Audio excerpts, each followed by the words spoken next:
Yeah. Okay. Thanks for coming to our first Forest Health Day since, I guess, 2019.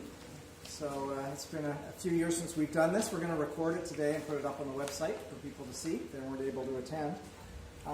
Joining us today, Nathalie Heyblom, who is with Forests Ontario.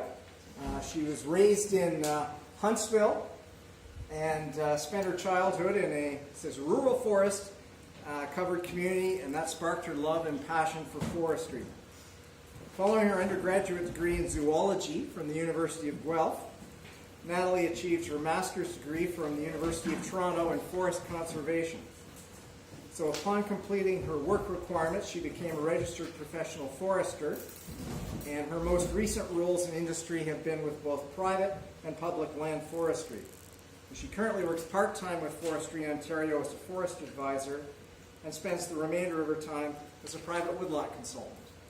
So she's here today to give us an overview of the health of the forests in Ontario, with a focus on some of the invasive species they're seeing and different management practices. So I'll turn it over to Nathalie.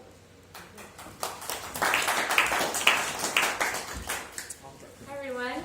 Can everyone hear me if I talk at this level? Yes. Are we all good in the back? Okay, awesome.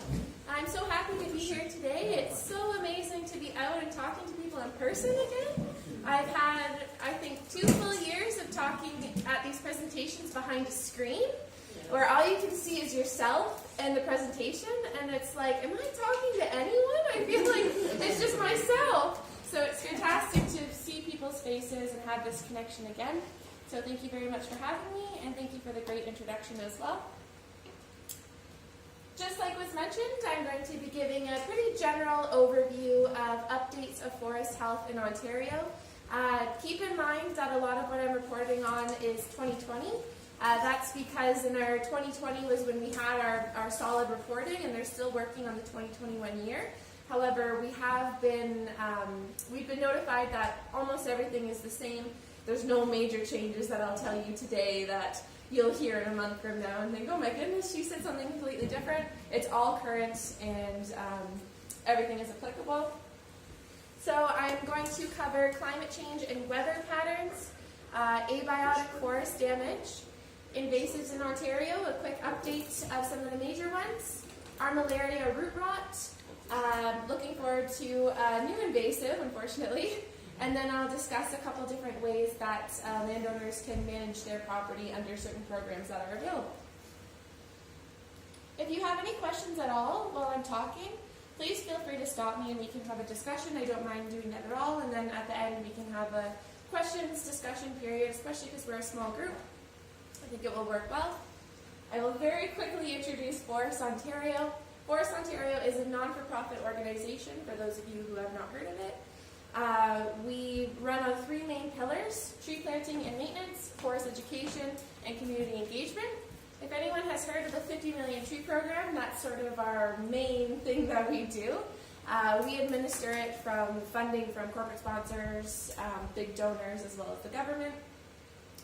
We also are huge into forest education, like what I'm doing today, as well as working a lot with kids, which is really amazing. We have some great forestry in the classroom presentations, which I absolutely love doing. And then community engagement as well. So we take part in lots of tree plants, help communities bring everyone together to get out for a day, maybe in a park, and put some trees in the ground, which is always amazing.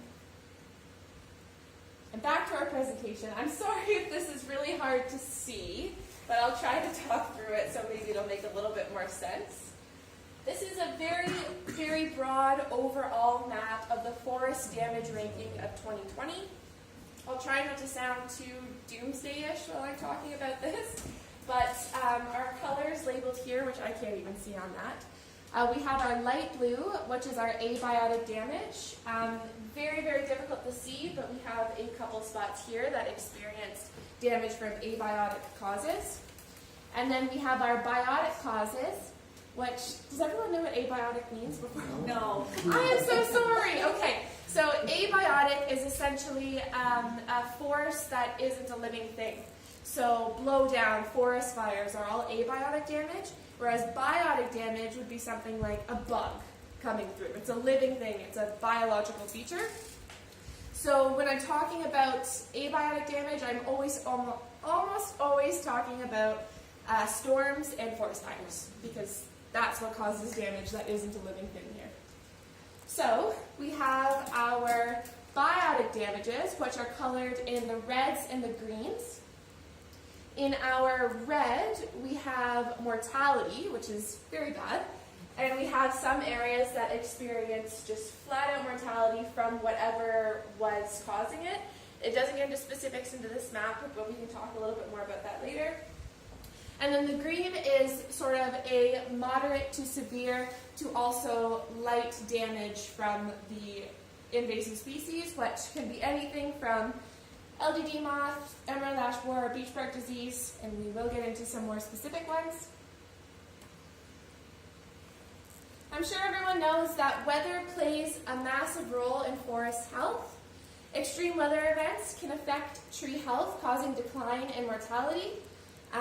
We've seen it a lot recently, unfortunately, that these heavy storms can cause damage, as well as just weather patterns. So if it's a particularly dry year, a particularly wet year, it's not only going to affect the trees themselves, but it's going to affect these forces, like I said, the biotic forces, that in turn affect our trees and in turn affect our forests. 2020 into 2021 was an overall warmer than normal year with great variation in precipitation. And when I talk about that variation in precipitation, it means that some of our months were extremely drier than normal, and some of our months were way wetter than normal, which did not work out in our favor when it came to invasive species. Due to the warmer than average temperatures in the spring of 2020 particularly, which is sort of the time of year that you don't want that variation to happen, defoliators meaning a bug that can affect the crown of a tree, like the LDD moth and the spruce budworm, were really able to thrive. That warmer temperature they just loved, and they were able to get out there in big numbers, unfortunately. We also had a major increase in forest fires in 2020 as well. Back to our abiotic forest damage, like I just mentioned, due to the drier than normal year, forest fires were really able to take off. There's lots of forests out there, especially in northern Ontario, that actually need forest fires to regenerate some trees. So small forest fires are a good thing for those regions. But this year, as in 2020, they just took off a little bit more out of control than we could handle, and it actually ended up causing damage as opposed to being a positive thing. We also have been experiencing a major increase in blowdown from extreme weather events. I don't know if Oromodonte got affected, but May 21st, 2022, where I am around the Bancroft region, it was devastating driving through it. It was like, this picture, which you can't see very well, is from the Ganaraska Forest in Northumberland area. It almost looked as though a tornado just went through and stripped out the forest. And particularly the Ganaraska Forest experienced some major loss, and it was unprecedented. They had no idea what to do with this because it just never happened before, these major wind events. If we look now more at our biotic issues, looking at particularly invasive species, has everyone heard of the emerald ash borer? It's a pretty well-known one. Everyone's seen the glossy green texture of the back. I actually think they look quite pretty, which is funny. Not that I like them, I just think they're I love the green on them. So due to the fact that the emerald ash borer has sort of been around for a while, we've been experiencing the issues from it. A lot of cities have actually taken measures to control emerald ash borer. Particularly, I have to read this because it's long, southern region and southern part of northeast region, south of Montreal River at the northern end in Sault Ste. Marie district, as well as City of Thunder Bay in the northwest region. They're all regulating for the borer. The most common way to regulate for the borer is to inject the tree directly with a chemical called triazine. I think I'm pronouncing that correctly. And the reason that they do this is because the borers go into the tree, and the way that they're killing the tree is by cutting off the nutrient cycle and the water cycle that the tree regulates in the stem. And so this chemical coming in is able to kill them at the source and stop them from keeping their path along. Unfortunately, while we're trying our best to keep it isolated when there are events, a quarantine area in Perry Sound experienced another outbreak, which is not great. Some great tips for emerald ash borer. I'm sure everyone's heard this and also seen signs. Do not move firewood, especially if you're coming from this region and you're going up camping maybe somewhere up north. Keep your firewood here and then purchase it when you get there. If you have an ash woodlot and you're noticing that maybe you haven't noticed the borer itself, but you're noticing that your ash trees are dying, it's very likely that you do have emerald ash borer. You're going to want to remove those infected trees. Unfortunately, once the tree becomes infected and it starts to die, the best course of action is just to get rid of it, especially if your other ash trees have not been infected yet, because then you could potentially have a fighting chance of saving your other ash trees, maybe even putting it off a little bit. If you have a woodlot that has a high percentage of ash trees, I would say if you have over 50% ash trees, you're probably going to want to consider to do a timber harvest. I know some landowners aren't keen on doing timber harvest, but it can be the best way to protect your forest. If you're removing those ash trees, so let's say you have a woodlot that has 60% ash trees, and your other trees are maybe, so you have sugar maple, just to keep it simple.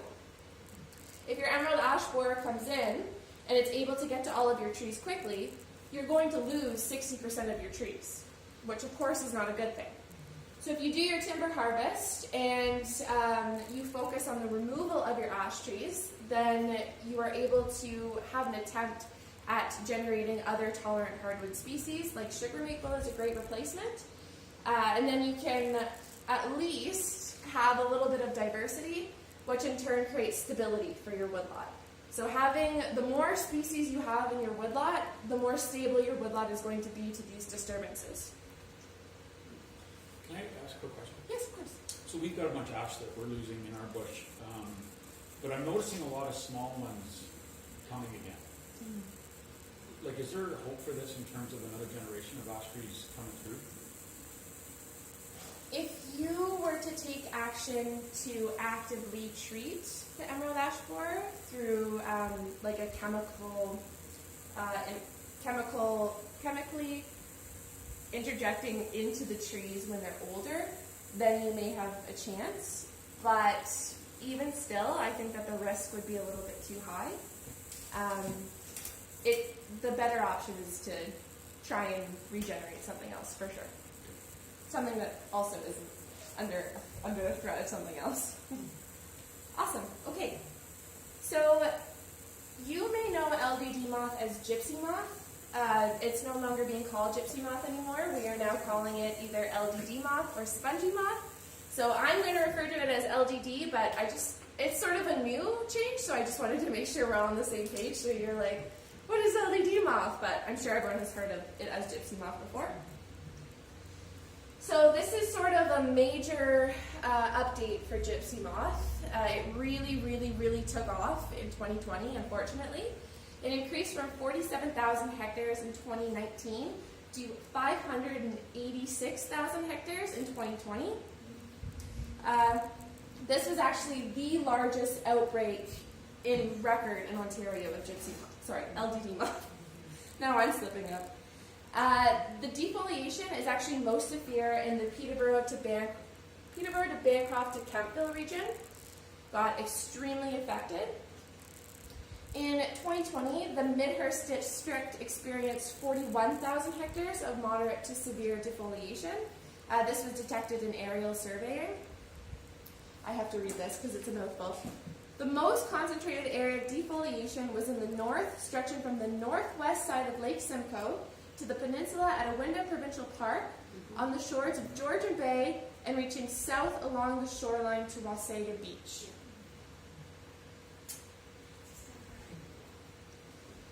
So the LDD moth outbreaks, unfortunately, typically last between 2 to 4 years. The big outbreak happened in 2020, so we're in the middle of it. it is forecasted that this outbreak could potentially be severe up until 2024. Our hope for collapsing them is actually with biological control, not necessarily human intervention, but the biological control just existing themselves. The NPV, which is the LDD moth virus, and the E. mega fungus is a naturally occurring fungus and virus in nature that affects them. Not on this slide, but also there's a type of mouse and some birds that eat the LDD moth as well. So that could be a hope. And then, of course, how municipalities and landowners choose to respond to the infestation. There are a lot of municipalities that are taking action this year. I know that Oakville did some aerial spraying, which hopefully will be successful. One thing that I did not say too, in case you don't know, LDD moth is most likely to affect oak trees. They love oaks, but they will go for any hardwoods first. And if they can't get a hardwood, they will go to a conifer, unfortunately. They will go to anything. They are relentless. They moved out of Tiny Township and went to that area. They're not there. Oh, really? Yeah, we this haven't year, seen not a sign of caterpillar. Yeah, that's interesting. Yeah, because, Yeah. I mean, it was falling on our the head. poop. It was terrible. Yeah. You could hear it. So they're thinking that, and I've noticed a bit less in my area as well. They're thinking that maybe the really cold that we had this winter, the consecutive days, were enough to kill some of them off. Hopefully. They, a lot of these species are really dependent on temperature. So when they're in their egg wintering stage, if they have more than, I think it's like 3 days below a certain temperature in the spring, then some of them will die. So 2022, maybe we'll have a bit lower. It can't seem to be worse than 2020. We had a bit of a spike in the 80s and then the 90s, early 2000s, and then it was just off the charts in 2020. And the thing about LDD moth too is that it most likely will not kill the infected tree the first year that it attaches to the tree. Maybe not even the second, maybe not even the third, maybe not even the fourth.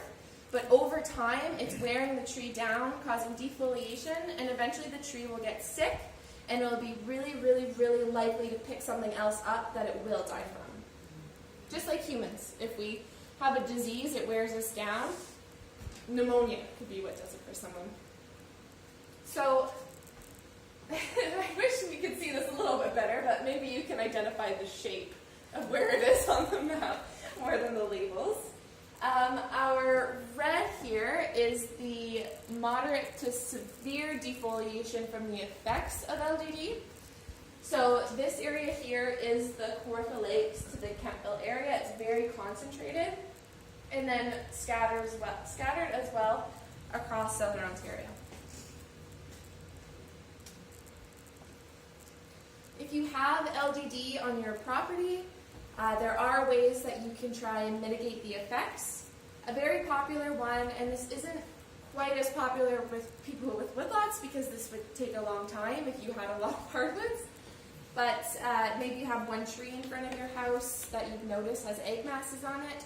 You can place burlap bands around the tree stem. I'm sure people have seen burlap around. It's a pretty common method. So what it does is the larvae will move to the burlap, and they'll congregate there. And then you can just remove the burlap when you notice that the LDD has moved there and just destroy whatever bugs you find. Another option is to hire a professional to apply an insecticide to protect the tree from defoliation. The only thing about this is that it can be pretty expensive, and some people just don't feel comfortable using insecticides on their property. If you're out for a walk in your woodlot and you see the yellow egg masses, has everyone seen what the egg masses look like?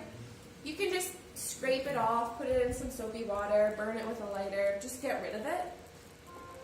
And then, like I said before, conduct a sustainable timber harvest. This doesn't quite work the same with the emerald ash borer because they don't target a certain species. But you can always conduct a sustainable timber harvest to continuously improve the health and diversity of your woodlot, which in turn will increase the likelihood that your woodlot will survive an invasion of these species.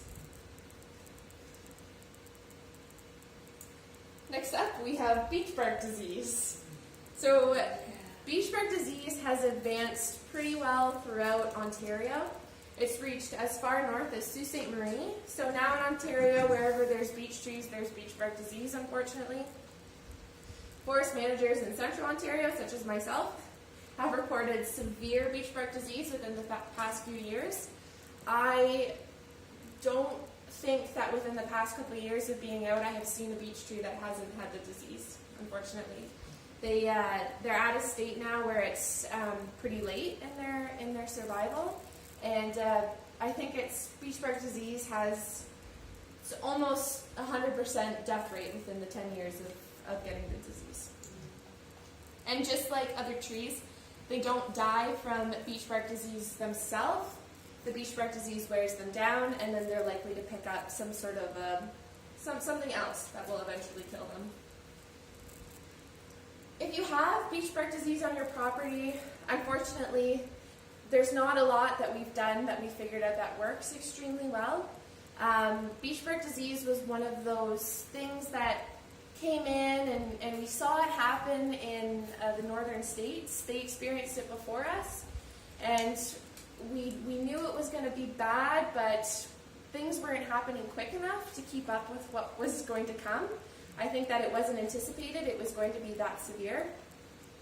So a lot of it now is just doing what we can to save what's still there. Mechanical treatment is very popular for beach bark disease, so brush sawing and then tree planting. I think the most effective way, in my opinion right now, is to do a combination of mechanical and chemical. So whether you use hack and squirt or basal bark treatment, then with using glyphosate or triclopyr, that's a mouthful, after. This method is being used on Crown land pretty commonly, especially with, I think Westwind does this, I know Bancroft and Forest does this.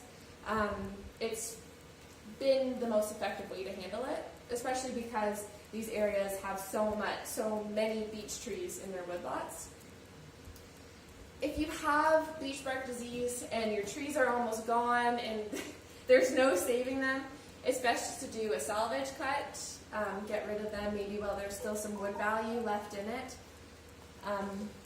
If you have trees that don't seem to have the disease, it's possible that you have a genetically resistant beech tree. They think that, oh gosh, I hope it's something like between 1 and 3% of beech trees are resistant to beach bark disease. However, they think that this percentage might be a little skewed because they'll report it resistant when a forest gets infected, but then 2 years later it ends up getting it. It doesn't seem that any beech tree is perfectly resistant. It just seems that some have a little bit more of a fighting chance than others. But if you do have one, try and isolate it, get rid of all your beech trees that have been infected, and just hope for the best. And then, like I said with the others, harvest with the intent to increase species diversity and improve your genetic stock. This is particularly true for getting rid of the beech trees. You want to try and encourage something else to grow. The fun thing about beach bark disease is that it's one of the only diseases that as it's dying, it seems to proliferate more. So it creates a very thick beech regen. And so anyone who has this disease in their woodlot will notice that they're completely covered by beech, sometimes getting up to this high, of thick regeneration. So it's important to be able to, like I said before, brush sawing and get rid of this so that you can encourage species like maple to grow. If you don't do anything, then this regeneration will just choke out the maple and it won't allow for it to grow. So it's a real problem. It's not just as simple as getting rid of the adult trees that are infected themselves, unfortunately. What is the disease? What's the makeup of the disease? So it's an insect fungus complex. So the insect itself, which beech scale insect, I believe, it brings the fungus to the tree, and then the fungus itself is what ends up attacking the beech tree, and then over time, has everyone seen what beach bark disease looks like on a tree?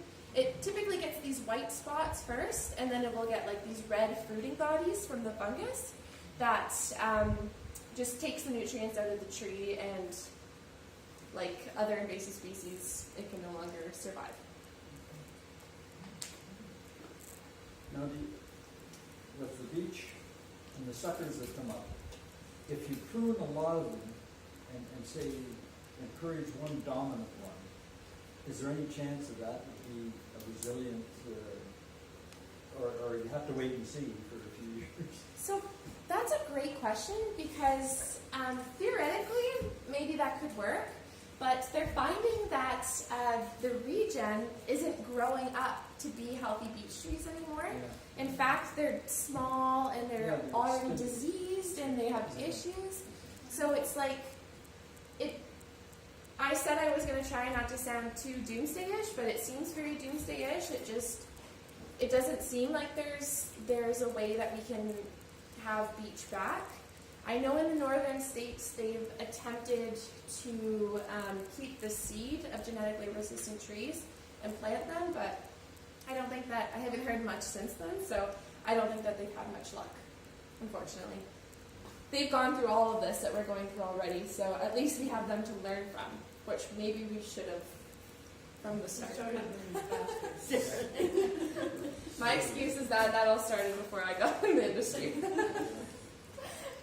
But we are doing the best that we can, and we're doing the best that we can to deal with the situation now and help to move our forest towards something that's going to be more sustainable. I hope I'm not moving through everything too quickly. So another not invasive but issue that happens a lot in our forests in these regions are armillaria root rot. Have you heard of armillaria root rot? It's not nearly as well known as the other ones. You may have heard it called shoestring root rot or honey mushroom.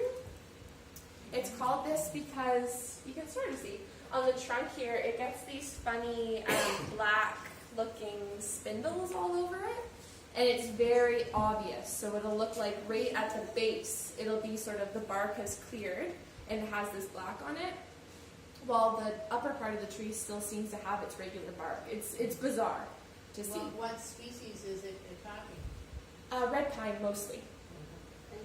It attacks quite a few other garden trees, but native to this area, it loves red pines. So it is native to North America. It's not an invasive species, but the disease involves pathogens that attack the root at the base of the tree. And a great way to tell if a tree has this, other than the shoestring, is these orange mushrooms around the base of it. They kind of stick flat right off of the edge of the red pine. It is highly destructive, so it's not good news if you see it on the edge of your red pine.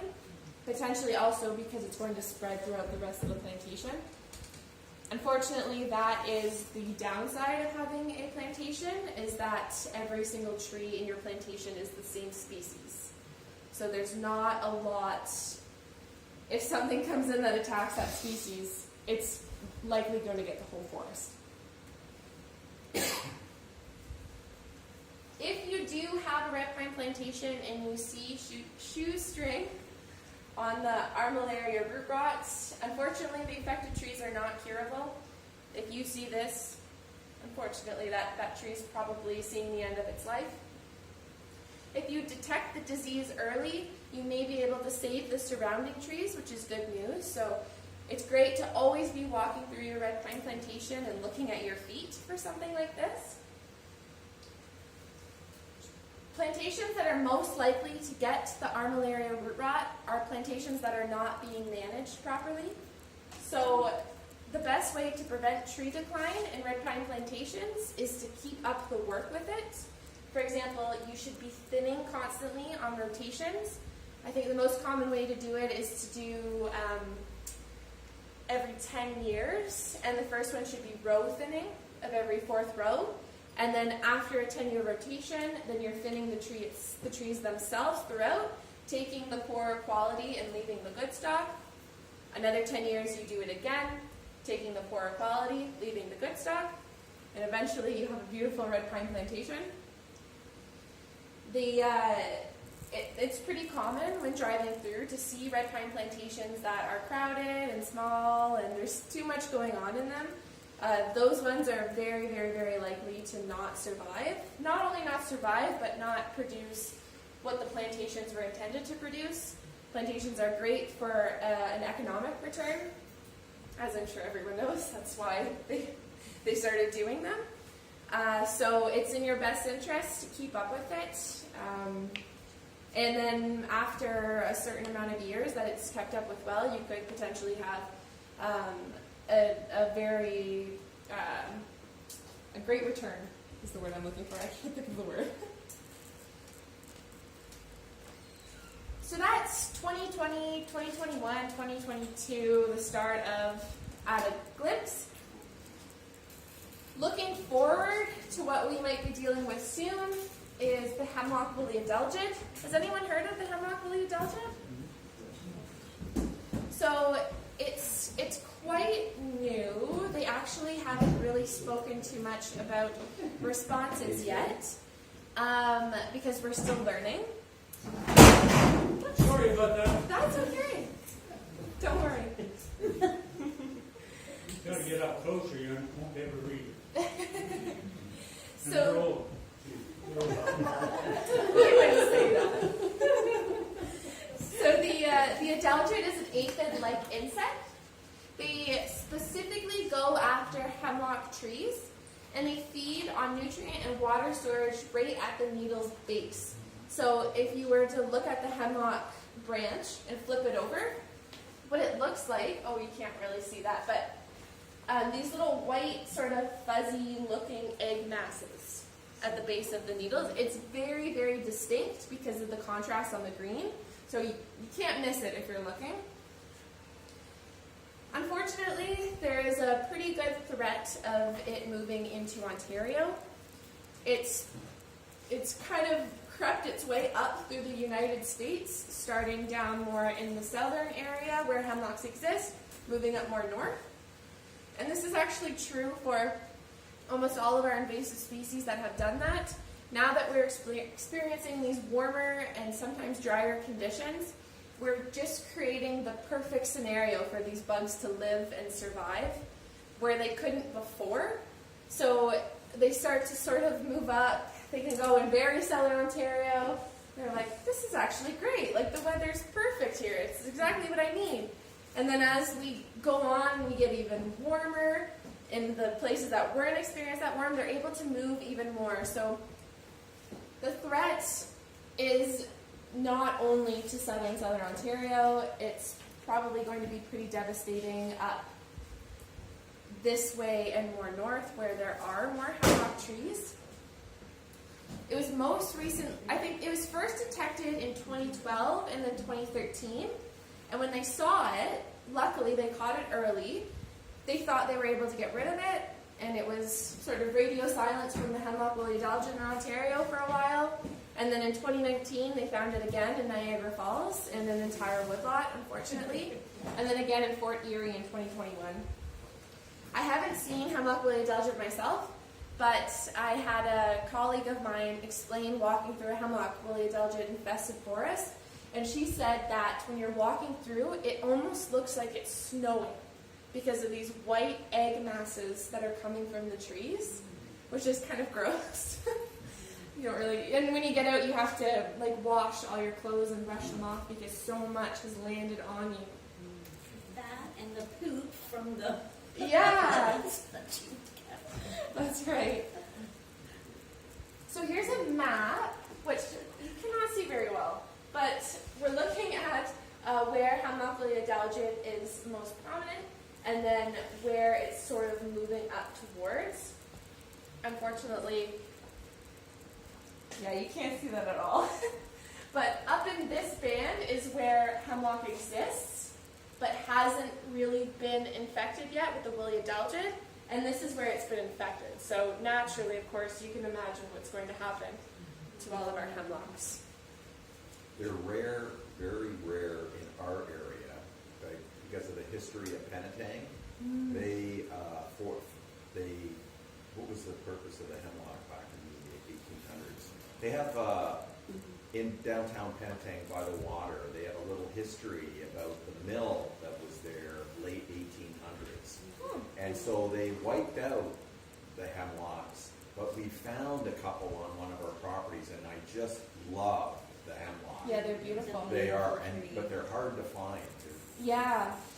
Yeah, we have quite a few in the Bancroft region where we are, and I think Huntsville there's quite a bit. But it's too bad, really. It's such a beautiful tree. It is. So if you have hemlock on your property, just keep checking for those white specks on the needles. That's really your first response, especially if you only have a few. It won't be that hard to look for them. If you do notice that you have hemlock lily adelgid, probably wouldn't be this year, probably wouldn't be next year, but in a few years this might be a real problem. Report your sightings. Maybe to the MNRF would probably be the best start. They always need to know this information, and if landowners aren't talking, then how would we know? Don't move firewood again, even now. Just with any type of tree, just don't move firewood. And then a kind of interesting one is avoid placing bird feeders near hemlock trees. The birds are one of the biggest carriers of the adelgid. They'll pick it up and they'll spread it, unfortunately. And that's not something that we can control, but we can try to control with bird feeders where the bird goes. So if you have bird feeders along the edge of your woodlot, you may want to reconsider where you're putting them. Okay, so that's what I'm going to cover today for our invasive species and our abiotic damages, as well as another biotic damage that I covered. I wanted to talk today also about two really awesome programs for landowners. I'm sure many of you have probably used these programs, but this might just be a good review, or for those of you who aren't in these programs, maybe a good introduction. The two that I'm going to talk about are the Managed Forest Tax Incentive Program, which I will be referring to now as MIFTIP, because it's a lot easier to say, and then the 50 Million Tree Program as well. The MIFTIP program is a voluntary program for landowners who can save up to 75% of their forested property taxes by classifying their woodlot as a managed forest. To be eligible, you must own 4 hectares or greater, which is equal to almost 10 acres of forested land, and that must be on a single roll number in Ontario. So if you have 2 properties beside each other that are both 5 acres, unfortunately you won't qualify for the program, but you can have more than 1 roll number on a plan as long as they are both over the minimum area requirement. You must be a Canadian citizen or a permanent resident. If you're a corporation, it has to be a Canadian corporation. This can be put through a trust or a conservation authority, and you also must have a minimum number of trees per hectare. I can't do the math of the conversion in my head, but for acres, you must have greater than 400 trees per acre, which sometimes sounds like a lot, but it's if you look at a forest and you say, if your first thought is this is a forest, chances are you'll qualify. It's not as many as you think it is.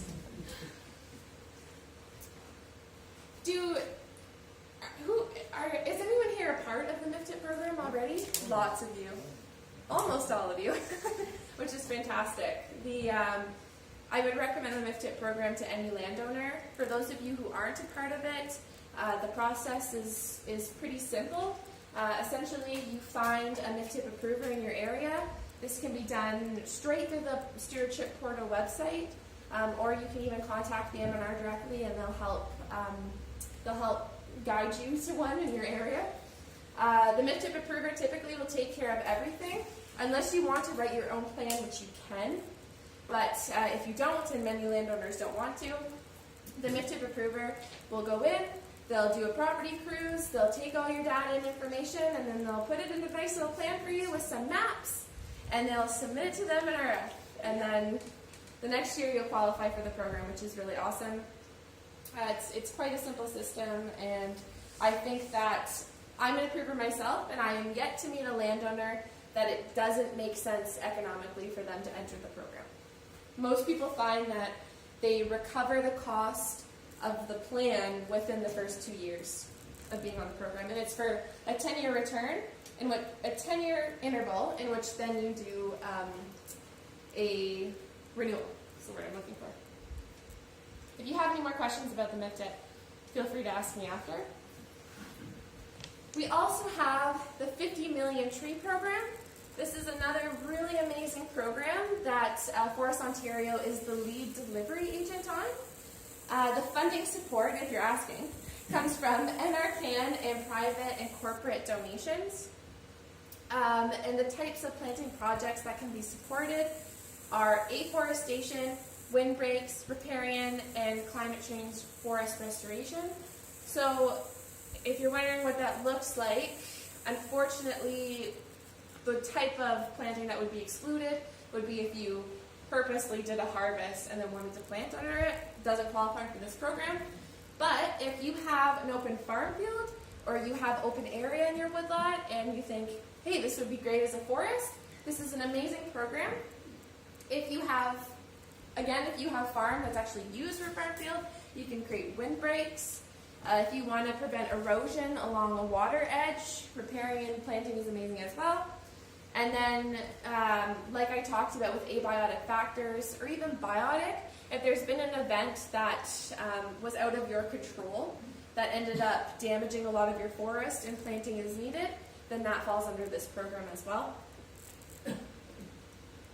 To be eligible for this program, you must have the space for a minimum 500 trees, which, depending on how the property looks, of course it's variable, is typically equivalent to half a hectare to 1 hectare, which everyone is always surprised about that it's that small to fit 500 trees. But this also depends on your local planting delivery agent as well. The land that you have must be suitable for trees, so if it's something that's super, super wet, unfortunately it probably won't qualify. Having open land really is the best scenario, as well as what I said before about sites impacted by climate change. And then the planting stock that they use must meet minimum requirements.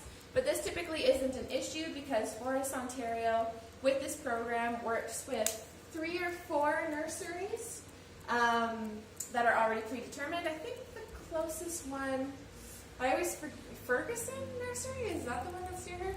Ferguson, Somerville, and there's a couple other, Pine Needle is one of the other ones. Do you have a question? Yeah, what kind of trees do you typically plant? And how do you plant them? Do you plant them in a plantation type scenario? Great question. So it's dependent on the site as well as the nursery, so what the nursery stock has, as well as what the site needs. So what happens with this program is if you apply, the applications are done online. It's very simple, just a one-page insert your field. It'll come to Forest Ontario, and then we'll direct it to a field advisor. So we have, I believe, 4 field advisors right now across Ontario that will get your application, they'll see your site, and they'll come out to look at it. From there, they'll be able to make a site plan, which will include the types of species that you have, how many trees are going to go there, as well as any other details. Did that answer both your questions, or just the first part of your question? No, the second one was what kind of a configuration do you plant? Yes.